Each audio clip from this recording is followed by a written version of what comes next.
Assalamualaikum warahmatullahi wabarakatuh. Di sini saya dan rekan-rekan saya akan menjelaskan tentang bab 7 Pancasila sebagai dasar nilai pengembangan ilmu. Sebelumnya perkenalkan nama saya Nengvita Salsabila dan rekan-rekan saya Putri Azahra, Firda Fauzia, Melisa Dwi, Cynthia Puspasari. Materi pertama akan disampaikan oleh Putri Azahra. Terima kasih kepada Nengvita yang telah memberikan waktu. Di sini saya akan menjelaskan mengenai A. Hakikat ilmu pengetahuan. 1. Pengertian ilmu pengetahuan dan teknologi. A. Apa itu ilmu? Kata ilmu berasal dari bahasa Arab, alima, dan berarti pengetahuan. Pemakaian kata ini dalam bahasa Indonesia kita ekuivalenkan dengan istilah sains. Sains berasal dari bahasa Latin, socio-sayer, yang juga berarti pengetahuan. Ilmu adalah pengetahuan. Ilmu mengandung 3 kategori, yaitu hipotesis, teori, dan dalil hukum. Hipotesis ialah dugaan pikiran berdasarkan sejumlah data. Data yang cukup sebagai hasil penelitian dihadapkan pada hipotesis. Apabila data itu valid, hipotesis akan menjadi tesis atau hipotesis menjadi teori. Jika teori mencapai generalisasi yang umum, maka akan menjadi dalil, dan bila teori memastikan hubungan sebab akibat yang serba tetap, ia akan menjadi hukum. Suaidi 2016-20. B. Pengetahuan. Secara etimologis, pengetahuan berasal dari kata dalam bahasa Inggris, yaitu knowledge. Dalam Encyclopedia of Philosophy dijelaskan bahwa definisi pengetahuan adalah kepercayaan yang benar. Menurut Ghazalba, pengetahuan adalah apa yang diketahui atau hasil pekerjaan tahu. Dengan demikian, pengetahuan merupakan hasil proses dari usaha manusia untuk tahu. Dalam Kamus Filsafat dijelaskan bahwa pengetahuan atau knowledge adalah proses kehidupan yang diketahui secara langsung dari kesadarannya sendiri. Salam sebagaimana dikutip oleh Suaidi 2016-22 mengemukakan bahwa pengetahuan yang dimiliki manusia ada 4, yakni pertama, pengetahuan biasa, yaitu pengetahuan yang dalam filsafat dikatakan dengan istilah common sense. Sering diartikan dengan good sense, karena seseorang memiliki sesuatu di mana ia menerima secara baik. Kedua, pengetahuan ilmu, yaitu ilmu sebagai terjemahan dari science, yang pada prinsipnya merupakan usaha untuk mengorganisasikan dan mensistematiskan common sense. Yang ketiga, pengetahuan filsafat, yakni pengetahuan yang diperoleh dari pemikiran yang kontemplatif dan spekulatif. Kemudian yang terakhir, pengetahuan agama, yaitu pengetahuan yang hanya diperoleh dari Tuhan lewat para utusannya. C. Perbedaan ilmu dan pengetahuan. Pada KBBI, ilmu disamakan artinya dengan pengetahuan. Pengetahuan diambil dari kata dalam bahasa Inggris yaitu knowledge, sedangkan ilmu diambil dari kata science dan peralihan dari kata Arab alima atau ilmu. Untuk memperjelas pemahaman, kita perlu juga dibedakan antara pengetahuan yang sifatnya prailmiah dan pengetahuan ilmiah. Pengetahuan yang bersifat prailmiah ialah pengetahuan yang belum memenuhi syarat-syarat ilmiah pada umumnya. Sebaliknya, pengetahuan ilmiah adalah pengetahuan yang harus memenuhi syarat-syarat ilmiah.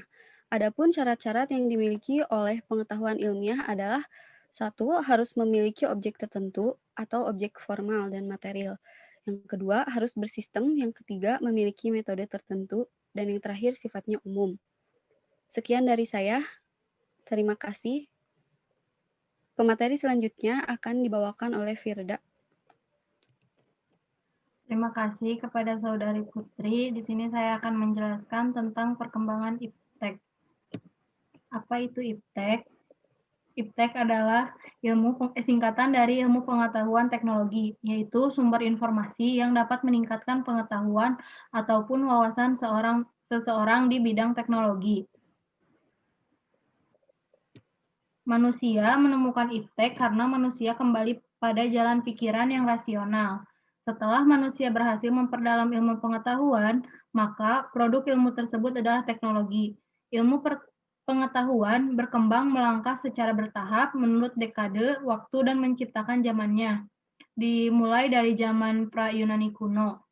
Pada masa ini, manusia masih menggunakan batu sebagai peralatan. Oleh karena itu, zaman pra-Yunani kuno disebut juga zaman batu, yang berkisar antara 4 juta tahun sampai 20.000 tahun. Dan pada zaman ini ditandai oleh kemampuan menemukan abjad dan sistem bilangan alam sudah menampakkan perkembangan. Yang kedua, kemampuan menulis, berhitung, menyusun kalender yang didasarkan atas sintesa terhadap hasil abstraksi yang dilakukan. Dan yang ketiga, kemampuan meramalkan suatu peristiwa dasar atas dasar peristiwa-peristiwa sebelumnya yang pernah terjadi. Kedua, pada zaman Yunani kuno. Pada masa itu dianggap sebagai gudang dari ilmu filsafat karena bangsa Yunani pada masa itu tidak mempercayai mitologi-mitologi. Bangsa Yunani juga tidak dapat menerima pengalaman yang didasarkan pada sikap reseptif attitude atau sikap menerima begitu saja, melainkan menumbuhkan sikap uninquiring attitude atau sikap yang senang menyelidiki sesuatu secara kritis. Ketiga, pada zaman abad pertengahan, para ilmuwan pada masa ini hampir semua adalah para teolog, sehingga aktivitas ilmiah terkait dengan aktivitas keagamaan. Semboyan yang berlaku bagi ilmu pada masa ini adalah ansila deologia atau abdi agama. Yang keempat, pada zaman Renaissance, zaman ini adalah zaman peralihan, ketika kebudayaan abad pertengahan berubah menjadi suatu kebudayaan modern. Pada zaman ini, ilmu pengetahuan yang berkembang maju pada masa ini adalah bidang astronomi. Yang kelima, pada zaman modern. Perkembangan ilmu pengetahuan pada zaman modern sesungguhnya sudah dirintis sejak zaman Renaissance. Dan yang terakhir pada zaman kontemporer. Pada zaman ini ditandai dengan penemuan berbagai teknologi canggih, teknologi komunikasi dan informasi, termasuk salah satu yang mengalami kemajuan sangat pesat, dimulai dari penemuan komputer, berbagai satelit komunikasi, internet, dan sebagainya. Dapat disimpulkan juga bahwa perkembangan iptek saat ini terjadi berawal dari dunia barat dan mengakhiri masa kegelapan The Dark Age. Lahirlah era yang disebut sejarah Renaissance dan humanisme. Setelah ilmu pengetahuan yang terus berkembang, puncak dari pemikiran manusia yang disebut modern itu yakni lahirnya revolusi industri. Revolusi industrilah sebagai cikal bakal adanya teknologi. Selanjutnya akan dijelaskan oleh Saudari Neng Vita. Terima kasih kepada Firda. Selanjutnya saya akan menjelaskan tentang Pancasila sebagai dasar negara. Pancasila sebagai dasar pengembangan ilmu, pengetahuan, dan teknologi, relasi yang paling ideal antara iptek dan nilai budaya serta agama terletak 3 fenomena. Fenomena pertama yaitu komunikasi yang terbuka dan egaliter diperlukan dalam kehidupan bermasyarakat, berbangsa, dan bernegara. Fenomena kedua yang menempatkan pengembangan iptek di luar nilai budaya dan agama jelas bercorak positivistis. Yang fenomena ketiga yang menempatkan nilai budaya dan agama sebagai mitra dialog merupakan sintesis yang lebih memadai dan realistis untuk diterapkan dalam pengembangan iptek di Indonesia. Nilai-nilai Pancasila sebagai pengembangan ilmu pengetahuan dan teknologi yang terkandung sebagai berikut. Pertama, nilai ketuhanan sebagai dasar pengembangan ilmu. Sila pertama, ketuhanan yang Maha Esa. Sila ini memberikan dasar bahwa iptek tidak hanya memikirkan apa yang ditemukan, apa yang dibuktikan, dan yang diciptakan, tetapi juga harus dipertimbangkan maksud dan akibatnya, apakah merugikan manusia dan masyarakat, serta alam sekitarnya. Yang kedua, ada nilai kemanusiaan sebagai dasar pengembangan ilmu. Sila kedua, kemanusiaan yang adil dan beradab. Sila ini memberikan dasar-dasar moralis bahwa manusia dalam mengembangkan iptek haruslah dengan cara-cara yang beradab. Yang ketiga, nilai persatuan sebagai dasar pengembangan ilmu. Sila ketiga, persatuan Indonesia.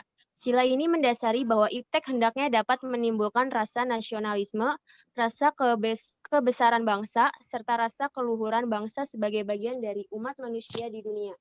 Yang keempat, nilai kerakyatan sebagai dasar pengembangan ilmu. Sila keempat, kerakyatan yang dipimpin oleh hikmat kebijaksanaan dalam permusyawaratan perwakilan. Sila ini mendasari bahwa pengembangan iptek itu haruslah bersifat demokratis. Artinya, ilmuwan memiliki kebebasan untuk mengembangkan iptek, namun ilmuwan juga harus menghormati dan menghargai kebebasan orang lain, serta memiliki sikap yang terbuka. Yang kelima, nilai keadilan sebagai dasar pengembangan ilmu. Sila kelima, keadilan sosial bagi seluruh rakyat Indonesia. Sila ini sebagai dasar dalam pengembangan iptek dalam menjaga keseimbangan keadilan dalam kehidupan kemanusiaan, yaitu keseimbangan keadilan dalam hubungannya dengan dirinya sendiri dan manusia dengan Tuhannya, serta antara manusia dengan manusia lain, manusia dengan masyarakat bangsa dan negara, serta manusia dengan alam lingkungannya. Kelima, nilai dasar Pancasila, yakni ketuhanan, kemanusiaan, persatuan, kerakyatan, dan keadilan, merupakan fondasi yang paling kuat bagi bangsa Indonesia untuk mengembangkan iptek. Bahkan menemukan iptek dengan syarat mutlak iptek tersebut tidak bertentangan dengan nilai-nilai Pancasila. Sekian dari saya, selanjutnya akan dijelaskan oleh Melisa. Terima kasih, Neng Pita. C. Urgensi kedudukan Pancasila sebagai dasar negara pengembangan iptek. 1. Urgensi Pancasila sebagai dasar nilai pengembangan ilmu. Menurut pengembangan iptek tidak selalu memberikan dampak positif bagi proses kemandirian dan sikap menghargai hasil produktivitas dalam negeri. Menurut Surajio, ada 3 faktor sebagai indikator bahwa ilmu pengetahuan itu bebas nilai, yaitu 1. Ilmu harus bebas dari pengandaian, yakni bebas dari pengetahuan eksternal, seperti ideologi, agama, budaya, dan lain-lain. 2. Perlunya kebebasan usaha ilmiah agar otonomi ilmu pengetahuan terjamin. 3. Penelitian ilmiah tidak luput dari pertimbangan etis yang sering menghambat kemajuan ilmu.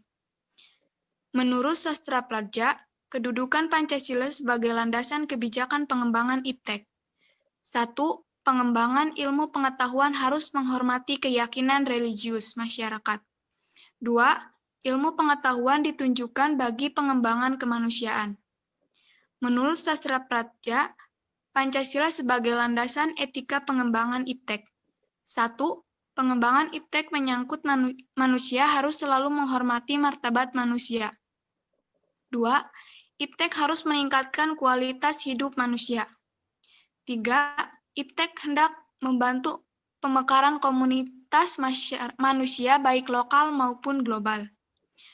Konsep Pancasila sebagai dasar nilai pengembangan ilmu mengacu pada berbagai jenis pemahaman. 1. Iptek dikembangkan di Indonesia tidak bertentangan dengan nilai-nilai yang terkandung dalam Pancasila. 2.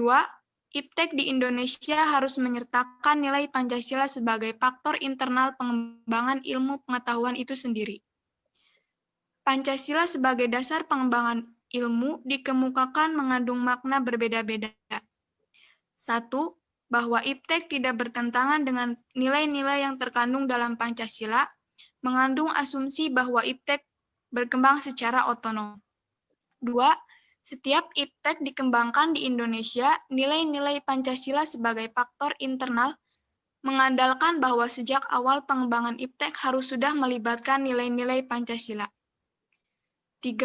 Nilai Pancasila berperan sebagai rambu normatif bagi pengembangan iptek mengasumsikan bahwa ada rule of the game yang harus disepakati oleh para ilmuwan. 4. Menempatkan bahwa setiap pengembangan iptek harus berkadar dari budaya dan ideologi bangsa Indonesia dan memandang Pancasila bukan hanya sebagai nilai dasar pengembangan ilmu. Selanjutnya, materi selanjutnya akan dibacakan oleh Cynthia. Baik, terima kasih saudara. Di sini saya akan menjelaskan tentang alasan diperlukannya sebagai dasar pengembangan ilmu. Yang pertama, merubah cara pandang. Seiring berjalannya waktu dan perkembangan kemajuan ilmu pengetahuan dalam kehidupan dapat merubah cara pandang manusia terhadap kehidupan.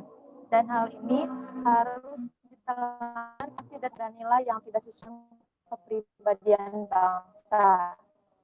Yang kedua, dampak negatif positif dari ilmu pengetahuan dan teknologi juga memberi negatif yang membahayakan hidup manusia di masa yang akan datang.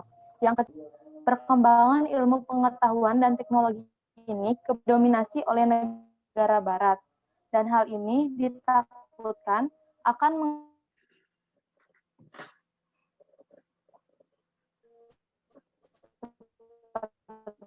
spirit kita akan keadilannya, dinamika dan tantangan Pancasila sebagai landasan pengembangan ilmu pengetahuan ini menguasai seluruh dunia, ini adalah Indonesia, dan berakibat terbatasnya ruang penerapan nilai-nilai Pancasila sebagai dasar pengembangan ilmu.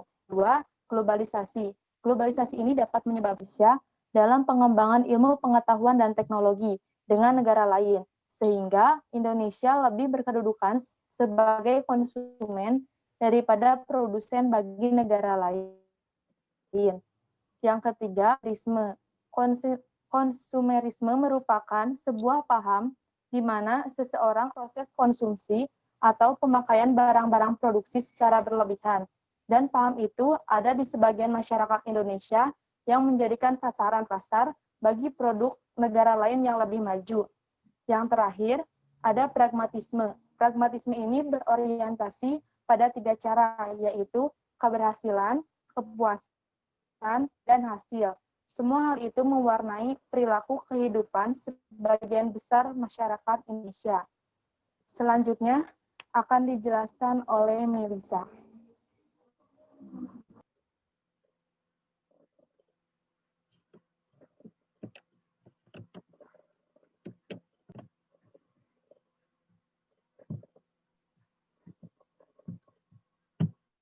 Kaitannya jurusan perbankan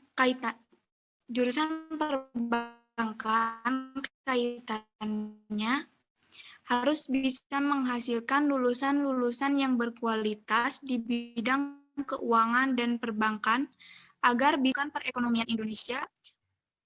Selanjutnya akan dibacakan oleh Putri.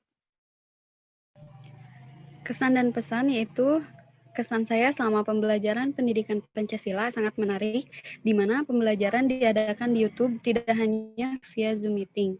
Dan pesannya semoga ilmu yang kami dapatkan bermanfaat. Terima kasih.